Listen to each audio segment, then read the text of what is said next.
সম্প্রতি ভারতের ডুম্বুর বাঁধ খুলে দিলে পানিতে ডুবে কুমিল্লা, ফেনী, নোয়াখালী এবং লক্ষ্মীপুর সহ বাংলাদেশের 12টি জেলা। বছরের পর বছর ধরে চলছে ভারতের এই কার্যক্রম।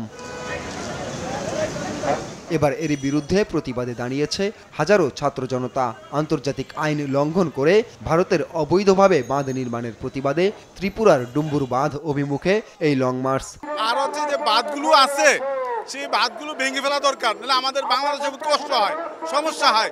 ইদানিং সম্প্রতি ফেনীতে আমাদের অনেক মানুষ মারা গেছে। ভারতের একক সিদ্ধান্তে স্বৈরাচার হাসিনার সহযোগিতায় এসব বাঁধ নির্মাণ করে নিজেদের সুবিধা হাতিয়ে নিচ্ছে বলে দাবি করেন নেতাকর্মীরা। এতদিন যে ফ্যাসিস্ট সরকার, দিল্লি শাসিত সরকার আমাদের এখানে ছিল, এই ফ্যাসিস্টকে হারানোর পর তারা তাবেদারি বাদ দিয়ে আমরা নতুন রাষ্ট্র নির্মাণ করতে চাই। ভারতের নির্মাণ করা সব বাঁধ ভেঙে দেওয়ার দাবি জানান তারা। আমরা ভারতের নির্মিত বাঁধ ভাঙার প্রতীকী কর্মসূচি নিয়ে আমরা এগিয়ে যাচ্ছি। শুক্রবার সকালে 10টি ট্রাক যোগে ঢাকার শাহবাগ থেকে ডুম্বুর বাঁধ অভিমুখে মার্চ শুরু করে ইনকিলাব মঞ্চ। দুপুর 2টায় পথসভা করে কুমিল্লার চান্দিনায়। কুমিল্লা টাউন হলে আয়োজন করা হয় সার্বভৌম সমাবেশ।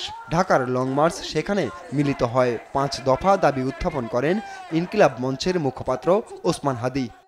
ভারতের সমস্ত অবৈধ বাঁধ ভেঙে ফেলার দাবিতে অতি সত্বর জাতিসংঘ এবং সমস্ত আন্তর্জাতিক ফোরামকে অন্তর্ভুক্ত করে ভারতের বিরুদ্ধে ব্যবস্থা গ্রহণ করতে হবে। নাম্বার 2, আপনারা জানেন জাতিসংঘ ইতিমধ্যে জাতিসংঘ পানি প্রবাহ কনভেনশন 1997 বলেছে, এই কনভেনশনের উপকারিতা হচ্ছে যারা ভাটির দেশ তারা যেন তাদের পানির ন্যায্য হিস্সা পায়। আপনারা অবাক হবেন, আমাদের ভাটিতে তো আর কোনো দেশ নাই, আমরাই তো সবচেয়ে ভাটিতে, অথচ ভারত গত সেবাদাস সরকারকে এই জাতিসংঘের কনভেনশনে স্বাক্ষর করতে দেয় নাই।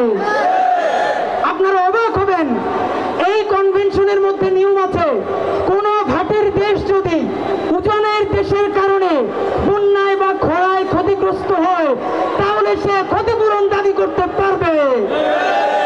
আমরা এখনই দাবি জানাচ্ছি, বর্তমান সরকার যেমনি ভাবে গুম বিরোধী কনভেনশনে স্বাক্ষর করেছে, অতি সত্বর তারা জাতিসংঘের পানি প্রবাহ কনভেনশনে স্বাক্ষর করতে হবে এবং সাথে সাথে নদীর খনি ভারতের কাছে আমাদের ক্ষতিপূরণ আদায় করতে হবে।